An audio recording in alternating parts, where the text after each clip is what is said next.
মুখ্যমন্ত্রীর কেন্দ্র ভবানীপুরে আজকে গৃহ সম্পর্ক অভিযানে ছিলেন কেন্দ্রীয় প্রতিমন্ত্রী সুকান্ত মজুমদার।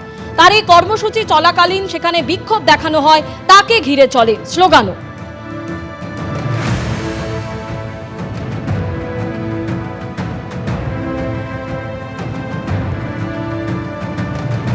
ভবানীপুর মুখ্যমন্ত্রী বিধানসভা কেন্দ্র, সেখানে কেন্দ্রীয় প্রতিমন্ত্রী সুকান্ত মজুমদারের কর্মসূচি ঘিরে উত্তেজনা। ভবানীপুরে বিজেপির যে বিধানসভা কেন্দ্রের অফিস, আমি সেই চক্রবেরিয়া রোডে সেই অফিসের সামনে দাঁড়িয়ে রয়েছি। বিজেপির এই দপ্তরে এসেছেন সুকান্ত মজুমদার। ঠিক উল্টো দিকে দেওয়াল লিখনের কাজ চলছিল এবং বিজেপি কর্মীরা তারা এখান থেকে জয় শ্রীরাম স্লোগান তোলেন, ভারত মাতা কি জয় স্লোগান তোলেন। এবং আমরা দেখতে পাচ্ছি দীপ্ত যে ছবি তুলে ধরছে, তুমি দেখছো একেবারে বিজেপির পতাকা নিয়ে তারা কিন্তু এখানে দাঁড়িয়ে রয়েছেন, কারণ সুকান্ত মজুমদার এখানে এসছেন। আর এর ঠিক উল্টো দিকে, রাস্তার ঠিক উল্টো দিকে দেখা যাচ্ছে জয় বাংলা স্লোগান তোলা হচ্ছে, অর্থাৎ একদিকে জয় শ্রীরাম, একদিকে জয় বাংলা। আপনারা এখানকার স্থানীয় বাসিন্দার, আমরা এখানকার লোকালিটি, আমরা এখানে দিদিকে ছাড়া আর কোনো বিকল্প বেছে নিতে চাই না। মমতাদি আবার চাই মমতাদি একবার আর একবার। এই স্লোগান কি সুকান্ত মজুমদারের জন্য? এই স্লোগান ওরা জয় শ্রীরাম স্লোগান দিয়েছে, তার পাল্টা স্লোগান। বাংলার বুকে যেভাবে অরাজকতা, নারী নির্যাতন বেড়ে চলেছে, মমতা ব্যানার্জি বুঝতে পেরেছেন উনি 26-এ হারবেন। তার জন্য বিরোধী দলকে উস্কানিমূলক কাজ করার চেষ্টা করছেন। 2026-এ মমতা বন্দ্যোপাধ্যায় নিজে প্রমাণ করছেন উনি হারতে চলেছেন। সুকান্ত মজুমদার যখন এসছেন, তার একাধিক কর্মসূচি রয়েছে।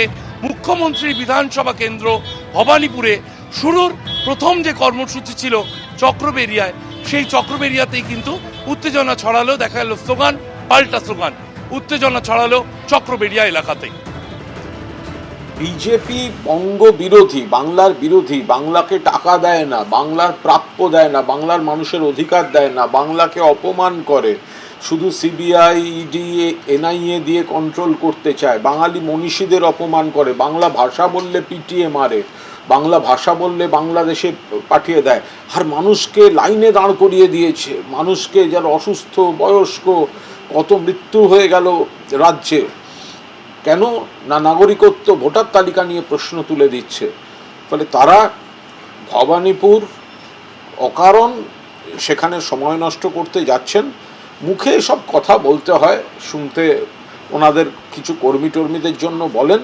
ভবানীপুরে মমতা বন্দ্যোপাধ্যায় বিপুল ভোটে জিতে চতুর্থবারের জন্য মুখ্যমন্ত্রী হিসেবে বাংলার দায়িত্ব নেবেন।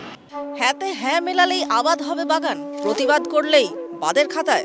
নির্বাচনের আগে ঠিক ভুলের অঙ্কে কি চলছে জনগণের মাথায়? বেকারত্ব উপরে বেকারত্ব নিয়ে বেঁচে আছে। এই অপশাসনের অবসান ঘটাতে চাই আমরা। পুলিশ তো অ্যাকচুয়ালি দলদাসে পরিণত হয়েছে। আমরা রেশনের চাল পাচ্ছি, ভাতা পাচ্ছি, 2 কেজি চালের খয়রাতিতে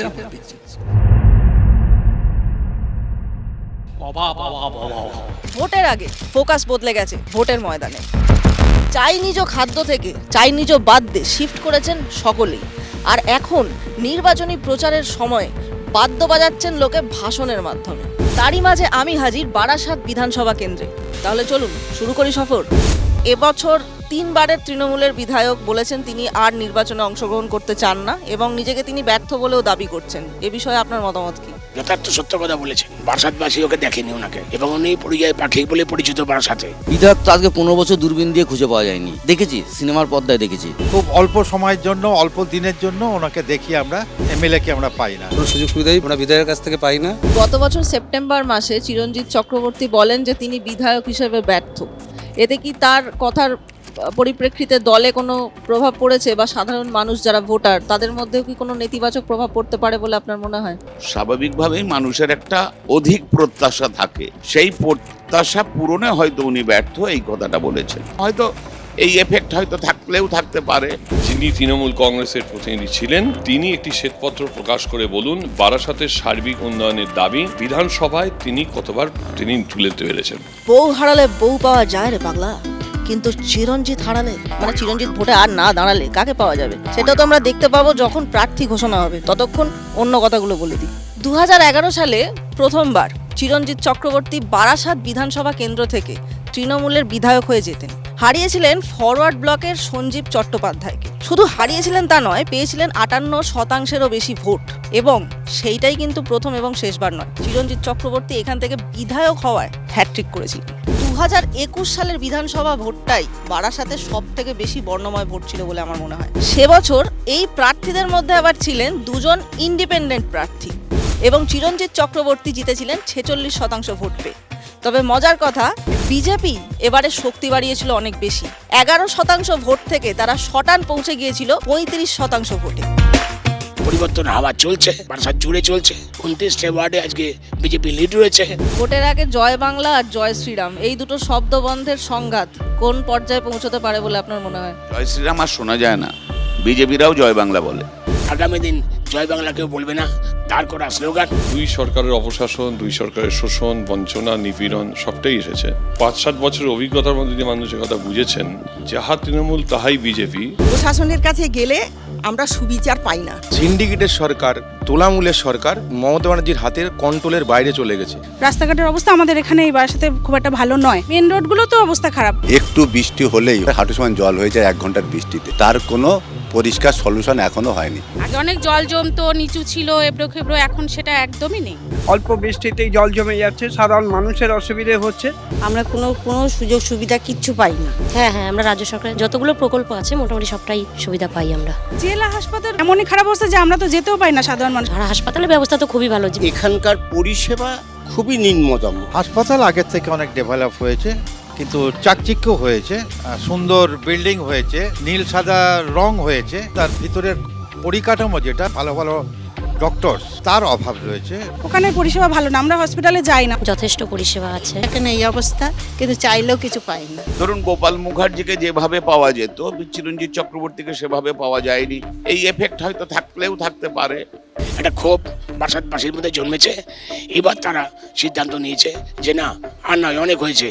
যাকে পাবো ভূমিপুত্র, যে দলের হোক, তাকে ভোট দেবো। এখানে রুটিন মাফিক নর্দমা পরিষ্কার করা, তারপরে পৌরসভা থেকে তেল দিলে তেলটা দেওয়া, তারপরে ডেঙ্গুর মেয়েরা সার্ভে করে বাড়ি বাড়ি, এগুলো দেখি সত্যি উপকার পেয়েছি, আমরা উপকার পাচ্ছি। মুখ্যমন্ত্রী হিসেবে যা প্রকল্পগুলো চালু করেছে তা অনেকগুলো সমস্ত প্রকল্পগুলো চালু আছে বারাসাতে, তা আমরা পাই। অ্যাকচুয়ালি এই সরকারের তো আমাদের কোনো কাজ নেই, সবাই বেকার। এই আমাদের এখন যেমন বেকার ভাতা দিচ্ছে, দেবে, ভবিষ্যতে আরও দেবে হয়তো। রেশনটা তো সুবিধা আছেই, যেমন কন্যাশ্রী, রূপশ্রী থেকে শুরু করে আমার বোনের বিয়েতে যে রূপশ্রী টাকাটা আমরা পেয়েছি, আমার মায়ের শরীর খারাপে যে স্বাস্থ্যসাথী কার্ডে ব্যবহার করে সেখান থেকেও টাকা পেয়েছি।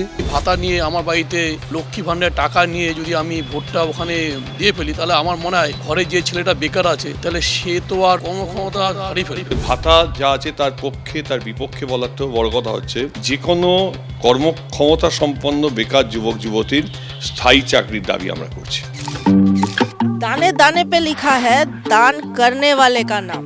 দাতা কর্ণের সময় গিয়েছে চলে, তারা দানের হিসেব মিলিয়ে নেবে ভোটের সময় এলে। উল্টো দিকে জনতাও কিন্তু বুঝিয়ে দেবে কত দানে কত চাল।